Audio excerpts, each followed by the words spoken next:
Nauuso kasi yung mga ganito para mga speed cut na. Ang gusto kong kumuha ng personal pair ng mga Onitsuka Tiger. Isa to sa pinakamagandang Samba. Malambot din to guys, kakaiba. Pero kapag naluma to, maangas pa rin, tsaka malinis pa rin tignan.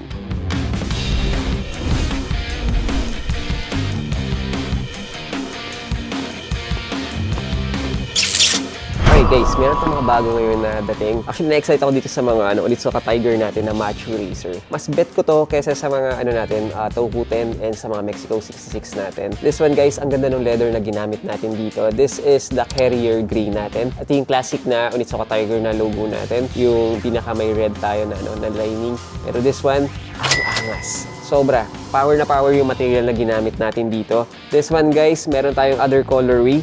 This one, yung Machu Racer natin na rust orange natin. Naalala ko yung cream caramel natin dito ng mga Toku-10s natin. Pero this one, ang ganda rin. Yung material niya, panalong-panalo. Yung pinaka-leather na ginamit natin dito. So, cream caramel. Tatawagin ko tong ganun. Tapos, midsole natin or yung outsole natin dito is gum sole na rin, which is very, very classic. Pero natutuwa ako sa colorway nito. This time, guys, we're only selling this 5,495 pesos. Yung mga presyuhan, guys, ng mga, ng mga Mexico 66 natin, nasa 10,300 yung mga SRP nun. Pero this one, parang mas maganda pa nga to kaysa kay Mexico 66. Sobrang laking tipid mo na sa 5,495. And syempre guys, meron ulit tayo dito guys. Yung Samba natin na Chinese New Year. This one, nasuot ko na to before Pero yung details naman ito, talagang shish talaga. Sa pang pa lang niya, yung sa tip ng kanyang laces, pati yung laces nito, kakaiba.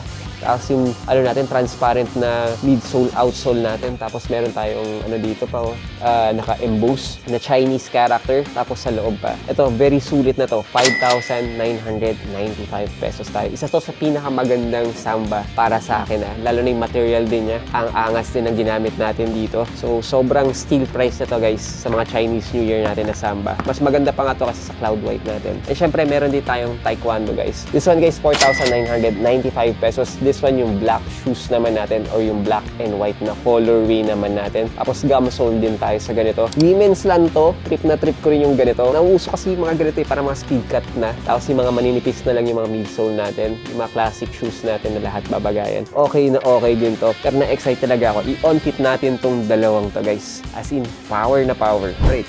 Ito naman siya pag sinukat na rin. Ganda.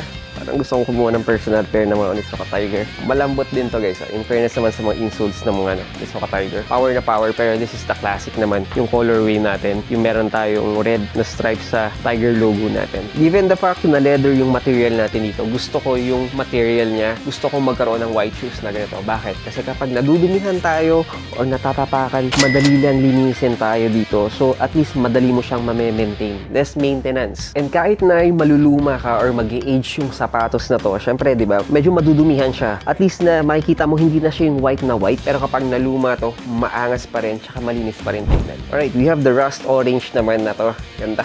In fairness sa mga Machu Racer natin, parang speed cut Ang angas din. Actually, mas malapit yung colorway nito sa, sa cream caramel natin, yung mga unang labas natin ng mga Toku-10. Which is marami bumibili ng mga pambabae na mga ganun. Pero this time guys, ito guys, unisex tayo dito. Kahit panlalaki or pambabae, lahat babagayan to. So then guys, that's our 2 cents for today. God is good all the time. See you on the next one. Cheers!